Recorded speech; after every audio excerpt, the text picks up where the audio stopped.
While top brands like Samsung, Apple, HTC are locking horns at the top end of the spectrum, there's a very interesting category emerging somewhere in the middle. Yes, a category that we did not think was possible maybe a few months back, but now it's there. We are talking about budget quad-core smartphones, and we already have 5 of them this quarter in India. Mind you, this is not a performance comparison, but more of a specification comparison to give you a good idea about what's available in this segment.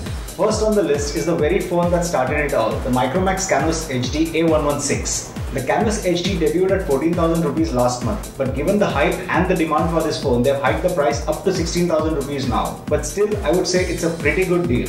Next on the list is the Wami Titan 2 from a lesser known brand called Wickedleak. The Titan 2's claim to fame is a 12 megapixel camera and a 5.3 inch screen. But mind you, this is not a HD screen but a QHD with a resolution of 960 by 540 pixels. It is currently priced at Rs 14,000. Next is the Xolo Q800. For all those who do not like dual SIM phones, this is the only single SIM offering in the list. It has a 4.5 inch QHD screen, again with a resolution of 960 by 540, and sports an 8 megapixel camera with a BSI sensor. Now this BSI sensor is supposedly good at low light photography, but we'll confirm that once you have the model in hand and test it out. The Xolo Q800 can be purchased for 12,500 rupees. Moving on, the last 2 phones on the list are from Karbonn, starting with the Titanium S5. Again, it has a 5 inch screen with a QHD resolution of 960 by 540 pixels and an 8 megapixel camera with autofocus and flash at the back.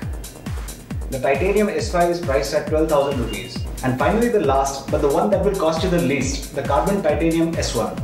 This phone borrows most of its features from the Titanium S5 with the exception of 2. It's got a slightly smaller screen at 4.5 inch with the same resolution of 960 by 540, which means the picture should look a little better on these phones as the pixels are packed closely together. The second difference being a 5 megapixel camera instead of the 8 found on its elder brother. This also supports autofocus and flash.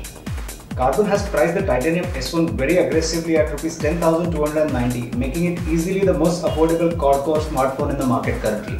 While the 2 Karbonn phones sport a Qualcomm SoC, the other 3 phones are built around the MediaTek chipset.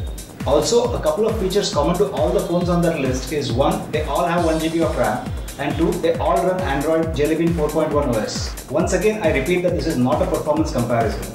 But for that and detailed reviews of each of these products, stay tuned.